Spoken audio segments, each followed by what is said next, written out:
Buenas tardes, yo soy Diana Carolina Arevalo García y el día de hoy voy a presentar el tema de traumatismo craneoencefálico.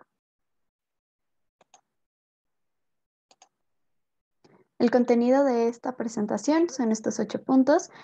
Primero vamos a revisar la definición, la epidemiología, la fisiopatología, la clasificación, seguido por las manifestaciones clínicas, la evaluación del paciente, el manejo y la prevención. Iniciemos con la definición de traumatismo craneoencefálico. Este es un impacto súbito que involucra un intercambio brusco de energía mecánica entre el cráneo y una superficie. Por tanto, provoca lesiones físicas directas sobre el cráneo y su contenido, que a su vez se manifestarán en un deterioro de las funciones neurológicas y neuroquímicas de grado variable, que irán acorde con la severidad de la lesión. Para fines prácticos, podemos decir que un traumatismo craneoencefálico es un daño funcional del cerebro causado por una fuerza externa. Las fuerzas externas que pueden resultar justamente en un traumatismo craneoencefálico son estas 5. Primero, la cabeza siendo golpeada por un objeto. Segundo, la cabeza golpeando a un objeto. Tercero, que haya una desaceleración del cerebro sin impacto externo, por ejemplo, en un accidente automovilístico. Cuarto, un cuerpo extraño penetrando la cabeza. Y por último, la fuerza de una explosión. Sigamos con la epidemiología. El TCE es una de las causas principales de muerte y de discapacidad en el mundo. La prevalencia es bastante importante, pero es de suma importancia como tal remarcar el hecho de que es 2 veces mayor en los hombres que en las mujeres. La distribución por edad es trimodal. Esto quiere decir que afecta a 3 grupos diferentes de edades. El primer grupo en el que se ve elevada la incidencia de traumatismos craneoencefálicos es en el grupo de 0 a 4 años y la causa principal de estos TCEs son accidentes automovilísticos. El siguiente grupo es de los 15 a los 24 años, cuya causa igual son los accidentes automovilísticos. Y por último tenemos al grupo de adultos mayores de 75 años, solo que aquí la causa principal cambia. Ya no son los accidentes, sino las caídas. Los TCI representan más del 50% de las muertes en la población entre 15 y 35 años. Así que realmente es una patología, por decirlo de alguna manera, que impacta demasiado sobre nuestra sociedad. En México, específicamente, la población de 15 a 29 años representa el 33% de muertes correspondientes a accidentes de tránsito. Recuerden, esta es la causa principal de TCEs justamente en este grupo de edad. Por eso es tan importante. Hablando de la fisiopatología, podemos decir que el TCE genera daño al sistema nervioso por 2 mecanismos de lesión. Primero, la lesión primaria. Ocurre como un resultado directo del trauma e inmediatamente después del impacto, además de que determina lesiones funcionales y estructurales, ya sean reversibles como las contusiones, laceraciones, hematomas o fracturas, o irreversibles como una lesión axonal difusa. Y del otro lado tenemos a la lesión secundaria, que se desarrolla a partir de una lesión primaria debido a una cascada de eventos que inicia con el trauma inicial y persiste por horas o por días.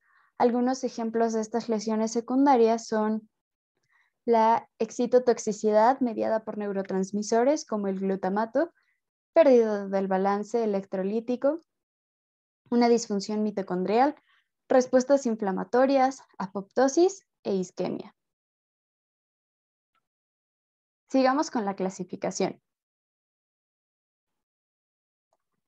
Existen diversas formas de clasificar a los TCE y pueden ser, por ejemplo, con base en el mecanismo, el tipo de lesiones, a lo mejor tipos de fracturas, entre otros. Sin embargo, la clasificación con más relevancia clínica es la que se usa con base en la escala de coma de Glasgow, debido a la sencillez, la objetividad y la rapidez de la valoración.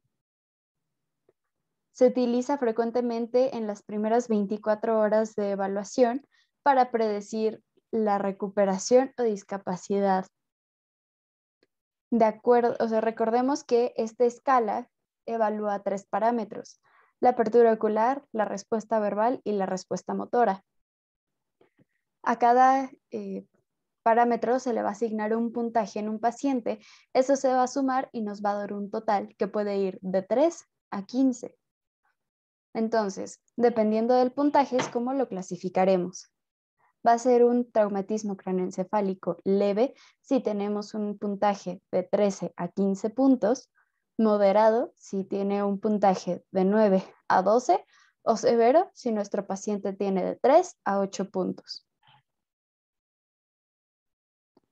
Es importante mencionar que algunas condiciones alteran el estado neurológico y restan fiabilidad a la evaluación de la escala. Por ejemplo, la hipoxia, la hipotensión, el uso de sedantes y relajantes musculares, la hipoglucemia, los trastornos hidroelectrolíticos y la hipotermia. Estas alteraciones son de importancia, además de que nos pueden estropear la evaluación con la escala de coma de Glasgow, también pueden complicar la evaluación clínica de nuestros pacientes. Pasemos a las manifestaciones clínicas. Como tal, dependen de las estructuras cerebrales afectadas por el traumatismo, pero pueden generalizarse en estos 3 rubros. Vamos a encontrar nuestros pacientes con alteraciones del estado de conciencia, con signos neurológicos y con alteraciones de las funciones vitales. Obviamente, las manifestaciones clínicas de un TCE son amplias y, como ya dije, dependen de qué región está afectada, pero podemos generalizarlo así. Siguiendo con la evaluación del paciente, recordemos que tenemos que hacer en cualquier protocolo de atención a un traumatismo una evaluación inicial. Se debe seguir justamente el protocolo de la TLS, por lo que se realiza la valoración del paciente con el ABCDE de la atención del trauma. Recordando que la A es de mantenimiento de la vía aérea, la B, respiración y ventilación, la C de circulación, la D de déficit neurológico y la E de exposición y control ambiental. Pero hay cuestiones muy importantes cuando hablamos de un TCE. Primero que nada, la parada respiratoria y la hipoxia son comunes con lesiones cerebrales graves y pueden causar una lesión secundaria. Con base en esto, cuando nosotros tenemos un paciente con traumatismo cráneoencefálico y tiene un puntaje en la escala de coma de Glasgow menor o igual a 8, las guías recomiendan la intubación endotraqueal temprana. Si nos movemos a la C, podemos decir que la hipotensión por lo general no se debe a la lesión cerebral en sí, a menos de que sea muy grave o si hay una lesión en la médula espinal, pero es factible. Y en cuanto a la D, aquí se realiza la evaluación de la escala de coma de Glasgow y la evaluación de las pupilas. Así que por eso es bien, bien importante que nosotros no nos saltemos ningún paso. En cuanto a la evaluación secundaria, vamos a tener que evaluar estos 4 rubros. Primero, que hacer una reevaluación frecuente del ABC, seguido de un interrogatorio completo Tercero, una exploración física. Y por último, solicitar pruebas diagnósticas. En el interrogatorio, digamos que nosotros vamos a realizarlo solamente si el paciente está consciente y se busca obtener la mayor cantidad de información del paciente. Se debe hacer énfasis en, primero que nada, la cinemática del traumatismo para que incluso a nosotros nos dé pistas de las lesiones que puede presentar nuestro paciente. En segundo lugar, la edad del paciente. Y esto es porque el tener más de 65 años es un factor de riesgo para que se presenten lesiones graves. Tercero, la presencia de epilepsia. Cuarto, la coagulopatía. Nosotros necesitamos investigar si el paciente tiene antecedentes de una coagulopatía o toma algún anticoagulante, ya que al igual que la edad, es un factor de riesgo para que se presenten lesiones graves. Siguiente, también tenemos que preguntar si tiene antecedentes de una enfermedad neuroquirúrgica o si tiene alguna toxicomanía, especialmente alcoholismo y uso de drogas. En la exploración física es necesario que nosotros revisemos los signos vitales de nuestro paciente porque aportan mucha información sobre el estado neurológico de nuestro paciente. Por ejemplo, la hipotensión puede sugerir la presencia de una hemorragia en otra área o una lesión espinal, incluso la compresión del tronco cerebral. Y el resto del examen físico debe de ser exhaustivo e incluir una evaluación neurológica completa. No nos podemos saltar ningún paso, debe de ser absolutamente completa para que descartemos la presencia, descartemos o confirmemos más bien la presencia de lesiones. Se deben solicitar estudios generales para evaluar el estado del paciente, porque recordemos que no solo es el cerebro el que nos importa, ¿no? Hay muchas cosas que se mueven alrededor de un traumatismo, entonces también tenemos que evaluarlo. En los pacientes con TCE, los estudios de laboratorio que solicitamos suelen ser tiempos de coagulación, la biometría hemática, la química sanguínea y los electrolitos séricos. Y un punto importante que menciona la guía de práctica clínica es que la medición de la concentración de glucosa sérica debe realizarse en todo paciente con alteración del estado de la conciencia que esté determinado por la puntuación de la escala de coma de Glasgow. Otras pruebas diagnósticas que nosotros podemos utilizar en estos pacientes son los estudios de imagen. Y vamos a echar mano generalmente de estos tres. Primero, la radiografía simple de cráneo. Esta es de utilidad limitada y no excluye lesiones intracraneales graves. Está indicada en casos con contusión o laceración de la piel cabelluda, profundidad de la herida hasta el hueso y una longitud de la herida hasta, o más bien que sea mayor a 5 centímetros. Las radiografías de la columna cervical se deben tomar en 3 proyecciones: anteroposterior, lateral y transoral. Estas están indicadas en casos con dolor o rigidez cervical y que tenga el paciente más de 65 años o que su mecanismo traumático haya sido calificado como peligroso. Estos son, por ejemplo, una caída de más de 1 metro o de 5 escalones, atropellamiento por un vehículo de motor en movimiento o yendo al paciente en bicicleta, una colisión entre vehículos que van a más de 100 kilómetros por hora, entre otros. Y por último tenemos a la tomografía axial computarizada de cráneo. Es considerada el estándar de oro y debe de ser realizada en todo paciente que requiera referencia. Pero algo muy importante es que hay indicaciones para que esta tomografía se tome. No se hace absolutamente a todos los pacientes. Y por eso existen estas 2 reglas de decisión clínica para la toma de la tomografía computarizada. Son los criterios de Nueva Orleans y la Canadian CT Health Rule. Ambas están validadas y tienen una sensibilidad de 100%, para detectar a los pacientes que necesitarán intervención neuroquirúrgica, pero tienen una especificidad muy limitada. Ambas realmente tienen una especificidad menor al 10%. Una desventaja de estas reglas de decisión es que requieren la pérdida de la conciencia o la amnesia como punto de inicio. No se aplican a pacientes que toman anticoagulantes o antiagregantes plaquetarios porque no se incluyeron cuando se hicieron los estudios de validación. Ahora, en cuanto a los criterios de Nueva Orleans, esta regla nos va a evaluar o nos va a decir que debemos tomar una tomografía computarizada cuando nuestro paciente presenta cefalea, vómito, su edad es mayor a 60 años, está intoxicado, tiene una amnesia anterógrada persistente, hay evidencia de traumatismo por arriba de las clavículas o tuvo una convulsión.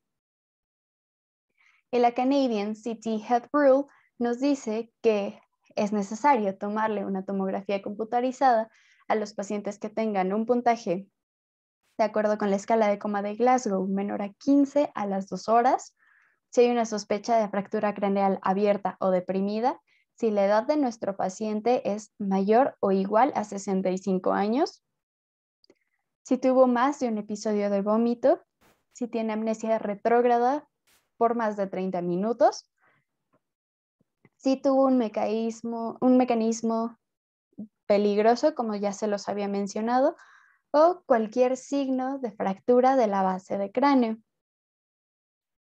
La presencia de un hallazgo en cualquiera de las dos reglas que nosotros utilicemos indica la necesidad de una tomografía computarizada. Los signos de alarma que se encuentran en la evaluación prehospitalaria o a la llegada de urgencias son los siguientes.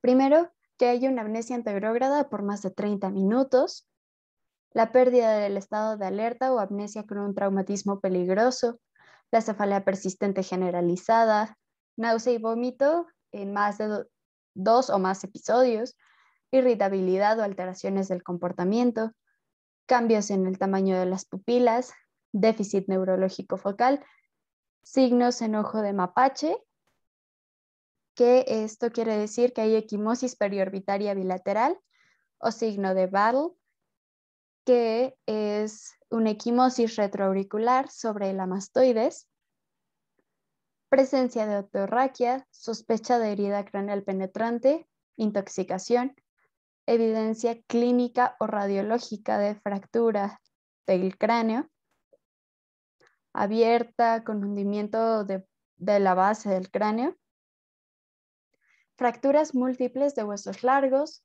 crisis convulsivas después del trauma, disminución de 2 o más puntos en el resultado de la escala de coma de Glasgow en mediciones sucesivas, una puntuación de 13 o menos en esta escala en cualquier momento después del trauma, o una puntuación menor de 14 igual evaluado con esta escala a las 2 o más horas después del trauma.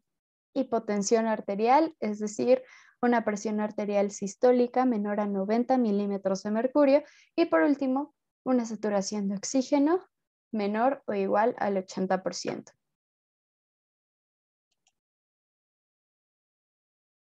En cuanto al manejo, nosotros vamos a determinar cómo tratar a un paciente dependiendo de la clasificación que le demos a su traumatismo cráneoencefálico.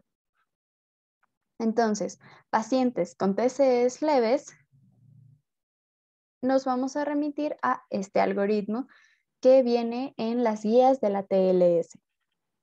Primero que nada, tenemos que realizar un interrogatorio haciendo énfasis en todos los puntos que ya habíamos mencionado.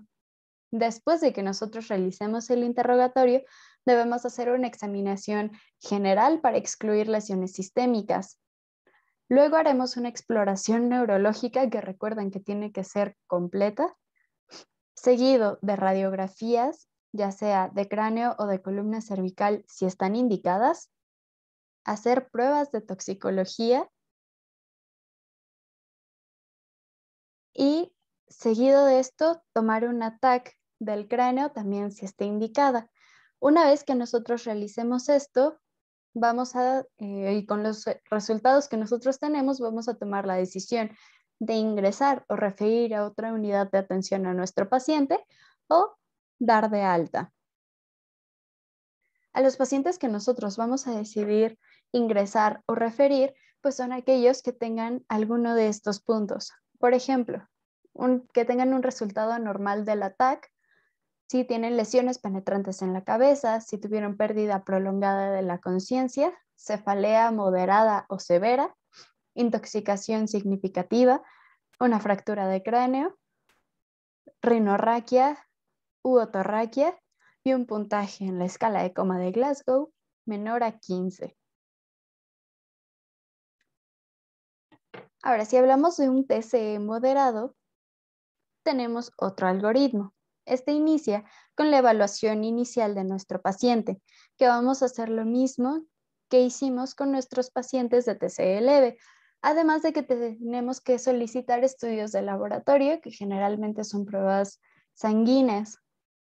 Seguido de esto tenemos que tomar un ataque de cráneo e ingresar o referir a nuestro paciente para que reciba atención neuroquirúrgica. Una vez que nosotros evaluamos al paciente, vamos a realizar revisiones neurológicas frecuentes y tomar un ataque de cráneo de seguimiento si el estado del paciente se deteriora o antes de darlo de alta. Entonces aquí también nos vamos a dividir en dos, en los pacientes que mejoran o en los que se deterioran. El ATLS menciona que hasta el 90% de los pacientes mejora después de haberlo estudiado.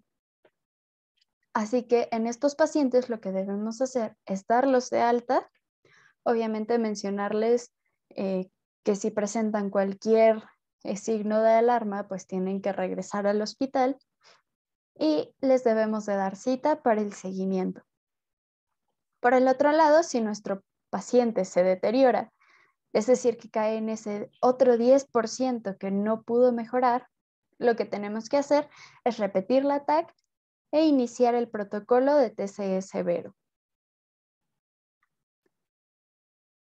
Este protocolo se refiere como tal a la evaluación y manejo de los pacientes que tengan un TCE con una escala de coma de Glasgow de 3 a 8. Lo que vamos a hacer es realizar la evaluación primaria, la resucitación y la evaluación secundaria, como nos menciona que debemos hacerlo frente a cualquier trauma. Lo debemos ingresar o referir a otro centro que esté capacitado para brindar atención neuroquirúrgica si el nuestro no lo está.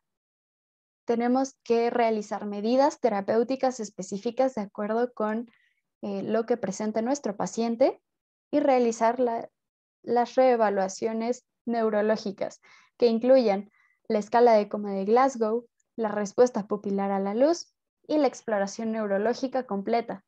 Después de realizar todo esto, lo que nosotros debemos hacer es tomar la TAC de cráneo para seguir evaluando a nuestro paciente. Lo que acabamos de mencionar no es lo único que nosotros vamos a realizar con nuestro paciente. Hay otras medidas terapéuticas.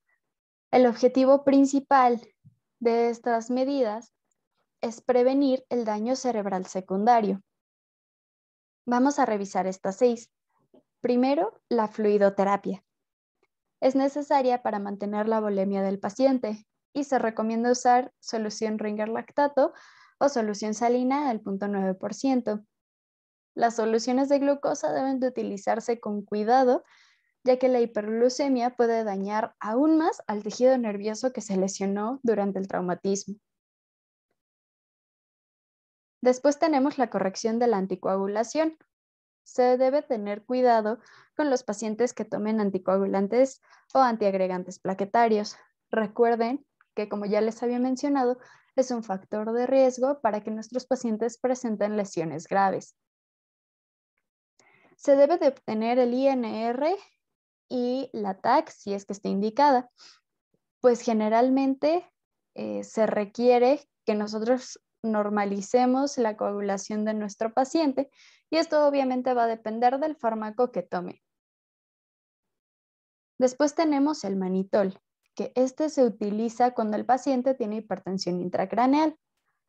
Solo que hay un punto importante, no debe darse cuando hay hipotensión, ya que es un diurético osmótico potente y nos puede agravarla, la puede agravar como tal, además de que puede agravar o inducir a una isquemia cerebral.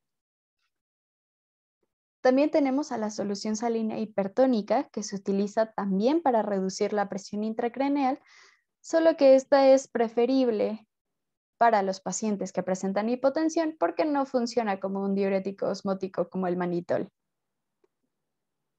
También tenemos a los barbitúricos, que son eficaces en la reducción de la presión intracraneal refractaria a otras medidas de tratamiento, aunque no deben de usarse en presencia de hipotensión. Y por último, tenemos a los anticonvulsivos. Las convulsiones o las crisis convulsivas, mejor dicho, postraumáticas se producen en alrededor del 15% de los pacientes que son ingresados con TCE severo. En las situaciones agudas suelen usarse fenitoína y fosfenitoína, pero es necesario tener en mente que pueden inhibir la recuperación del cerebro, así que deben usarse solamente cuando sea estrictamente necesario.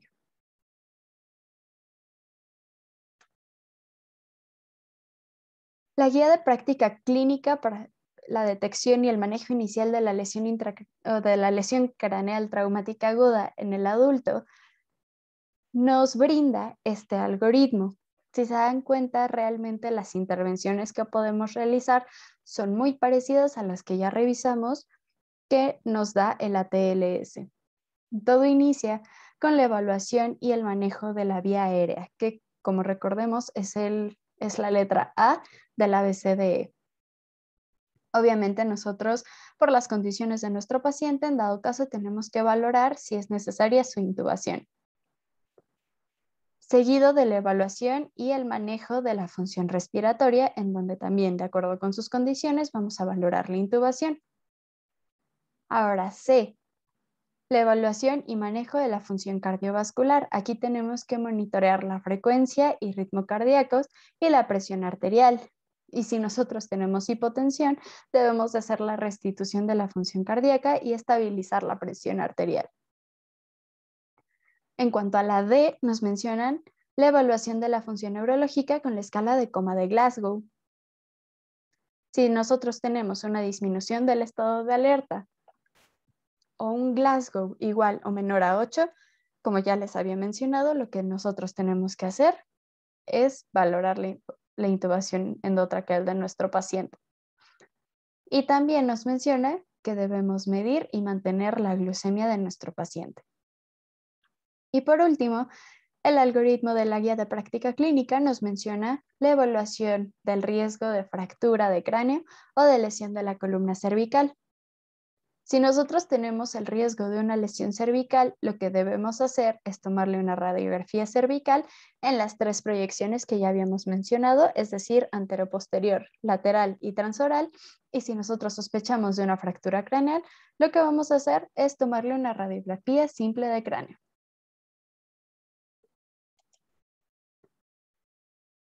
Ahora, para terminar, vamos a ver la prevención de los traumatismos cráneoencefálicos. Nos vamos a basar en estos 3 ejes para prevenirlos. El primer punto que nos menciona la GPC es prevenir las causas que puedan generar un accidente.